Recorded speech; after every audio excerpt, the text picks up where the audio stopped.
Former President Rodrigo Duterte hindi na po tatakbo bilang senador sa 2025 midterm elections. Nabalitaan po kasi natin na a few months back sinabi ni VP Sara na malamang tumakbo ang tatlong Duterte sa pagkasenador sa 2025. Ang kanyang amang si former President Rodrigo Duterte at ang kanyang mga kapatid na sila Pulong Duterte at Baste Duterte. Pero hindi po yata magkakatotoo yan. Although sinabi na nga ni former President Rodrigo Duterte na huwag daw maniniwala kay VP Sara nung sinabi nito na tatlong Duterte ang tatakbo sa Senado.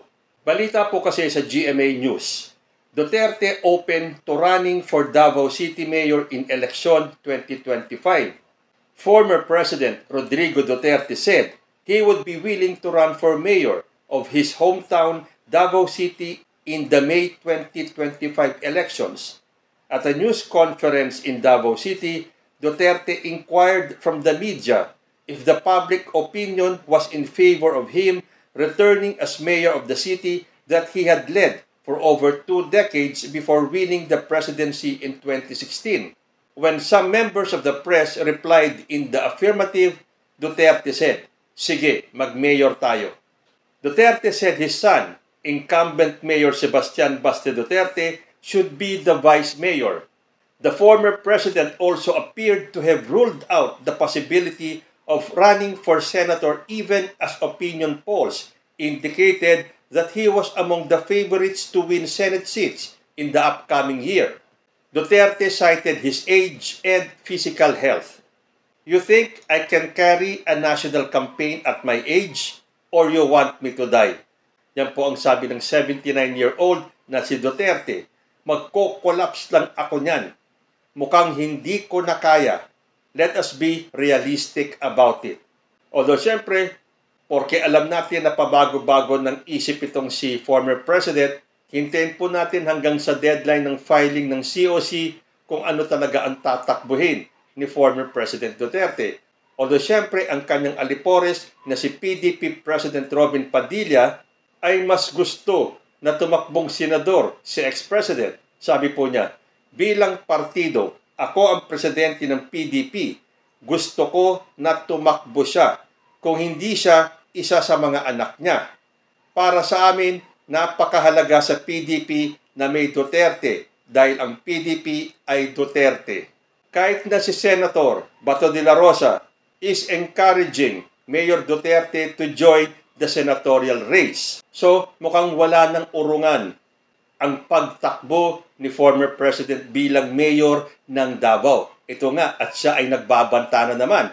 Dahil Duterte made it known that he will continue his war against criminal syndicates.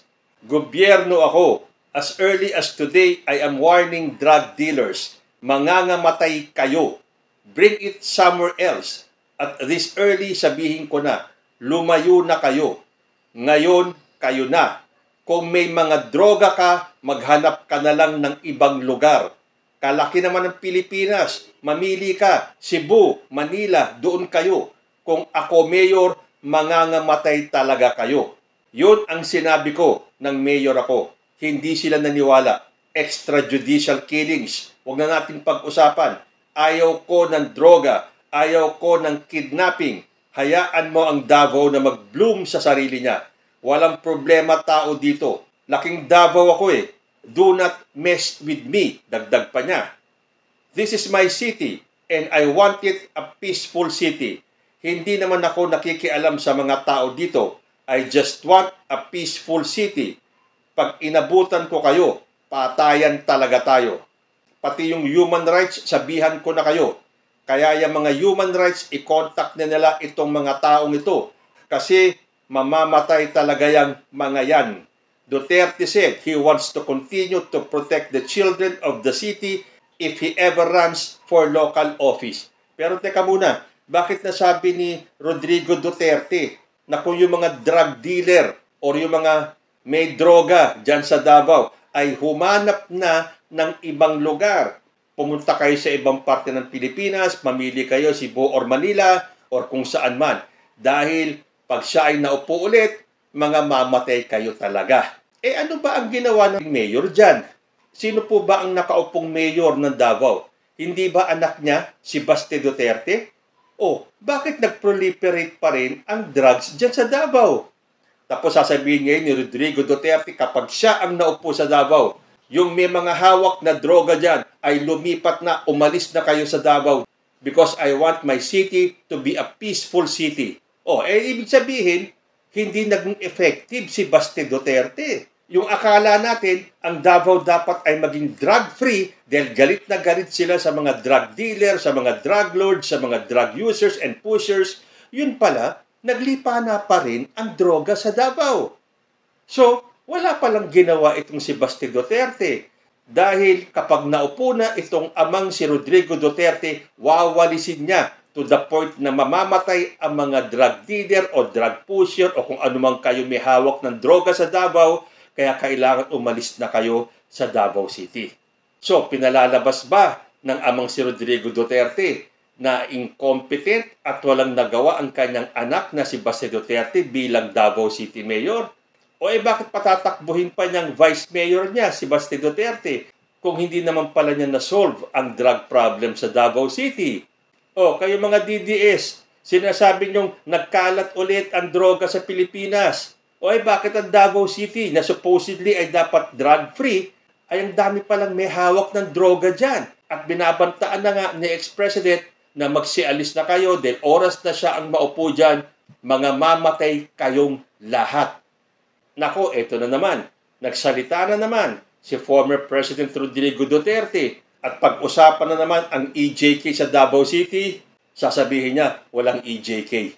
Although, tandaan po natin, sinabi na ni former President Rodrigo Duterte na wala siyang kasalanan na nagawa sa Davao, lalo na pagdating sa pera. Ang tanging kasalanan lang daw niya dyan ay ang EJK. So, aminado din naman pala si ex-President Rodrigo Duterte na meron siyang alam or kung hindi man siya ang may pakana ng EJK nung panahon ng kanyang paninilbihan bilang presidente. Sa bibig na mismo nang galing kay ex-President Rodrigo Duterte na mamamatay ang mga taong sangkot sa droga, oras na siya ay maupo muli bilang mayor ng Davao City. At kung nung isang araw sinabi niya ay pinag-iisipan niya kung siya ay tatakbo bilang mayor, ngayon kinumpirma na po dahil sabi po dito sa balita, former President Duterte confirms 2025 mayoral run in Davao City with Baste as running mate. Nako, magbabantay na naman ang human rights niyan. Magbibilang na naman sila kung ilan ang magiging biktima ng EJK sa Davao City oras na maupo muli si Duterte bilang mayor ng Davao City. Yun lang kaya ang dahilan kaya tatakbo si Rodrigo Duterte bilang mayor kahit na sinasabing mataas ang ranking niya pagdating sa senatorial preferences. Marami po ang nagsasabi kaya siya tatakbo na lang na mayor dahil alam nila na ang suporta sa mga Duterte ay konti na lang po. Hindi po tulad nung dati na meron tinatawag na Duterte Magic. Wala na po ngayon ang Duterte Magic. So sino kaya sa tatlong Duterte ang tatakbong senador? Kung tatakbong mayor si Rodrigo Duterte at vice mayor si Baste, tanging si Pulong na lang ang tatakbo bilang senador. Although wala pa rin pong official statement kung ano ang tatakbuhin ni Pulong Duterte dahil ang balita natin ay mag-uusap-usap muna silang pamilya. Dahil wala na pong iba Kung mayor si Rodrigo Duterte, vice mayor si Baste, may iiwanan po si Pulong para tumakbong senador sa 2025. Dapat may isa man lang tumakbong Duterte sa pagkasenador sa 2025 dahil kung hindi, maniniwala po ang taong bayan na wala na ang Duterte Magic. Marami ang nagsasabi na ayaw lang mapahiya ng mga Duterte. Oras na isa lang ang pumasok sa kanila sa pagkasenador sa 2025 dahil tanging si Rodrigo Duterte lang po ang lumalabas sa survey na nasa top 12. Yung magkapatid na Pulong at Baste ay hindi man lang po dumidikit sa Magic 12. So, nasaan na ang Duterte Magic? Andun sa Davao. Kaya nga magme-mayor na lang si Rodrigo Duterte at ang kanyang anak na si Baste ay tatakbong vice mayor. So dahil nga sa desisyon ni Rodrigo Duterte na magme-mayor siya sa Davao City, marami po ang nagsasabi na wala na talaga ang mga Duterte. Palubog na po sila, palaos na daw. Pero to the rescue, itong si Harry Roque. Ito ang sinabi ni Harry Roque sa desisyon ni former President na tumakbong mayor ng Davao City. Sabi po ni Harry Roque, "The Marcos administration knows fully well that the best way to make the Dutertes irrelevant is to defeat them in their bailiwick. I therefore view the decision of FPRRD to run as city mayor of Davao as a means to frustrate the scheme of the Marcos administration. We have to remember that the basic rule in politics is protect one's bailiwick at all cost." Ito talagang si Harry Roque, no? Lahat na lang sasawsawan. Harapin mo yung kaso mo. Hindi yung ang tapang-tapang mo sa mga live feed mo. Pero ang duwag-duwag mo namang harapin ang katotohanan. Wala namang sinasabi ang Marcos administration kung ano man ang itakbong posisyon ni Rodrigo Duterte, ni Pulong o ni Baste. Pero to save face at magme-mayor na lang si Rodrigo Duterte, siyempre kailangan ikondisyon ni Harry Roque ang mga supporters nila na hindi natatakot si Rodrigo Duterte.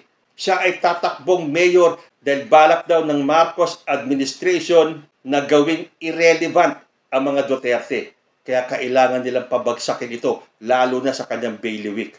Kaya nga nasabihan itong si Harry Roque ni Laila de Lima na ipinagbili mo ang iyong karangalan. Dahil kung dati nga, kung todo pang nangampanya si Harry Roque noong 2016 na huwag iboto si Rodrigo Duterte dahil ito ay mamamatay tao. Si Duterte ay isang self-confessed murderer. Aba, teka muna, hindi kaya parang may katotohanan itong sinasabi ni Harry Roque? Dahil sabi nga ngayon ni ex-President Rodrigo Duterte na kapag siya ay manalo bilang mayor ng Davao City, nako, ito mga taong may hawak ng droga ay mga mamatay kayong lahat. Kaya umalis na kayo ng Davao City dahil dahil hindi nagawa ng kanyang anak na si Baste Duterte na linisin ang Davao sa droga. So kailangan ang ama ang mag-step in para luminis ang Davao City. Tapos kung makapagsalita ang mga DDS, naglipana na naman daw ang droga sa Pilipinas. Bumalik na naman daw ang mga drug lords, ang mga drug pushers, ang mga drug users. Samantalang sa Davao City pala ay hindi nawala ang droga. So hintayin po natin hanggang October 8 ang last day ng filing kung ano talaga ang itatakbo ni former President Rodrigo Duterte. Magsesenador ba siya or magme-mayor ng Davao City? At bago po ako magpaalam, kaninang umaga po paggising ko, laking tuwa ko po nung nakita ko na ang ating pong subscribers ay umabot na ng 100,000 subscribers. At yan po ay dahil sa inyo. So, from the bottom of my heart, maraming salamat po sa inyong lahat at asahan nyo po, to the best of my ability, wala pong lalabas na fake news sa aking channel. Then mula po na nag-umpisa ang usapang Tito Manny, ang naging goal ko po rito is to ferret out the truth and nothing but. Kayo po, ano ang masasabi ninyo? Malilinis na kaya ni Rodrigo Duterte ang Davao sa droga na hindi nagawa ng anak niyang si Baste Duterte? Comment lang po down below at magbabalik ang usapang Tito Manny. Agyamanak unay, Diyos ti Agnina.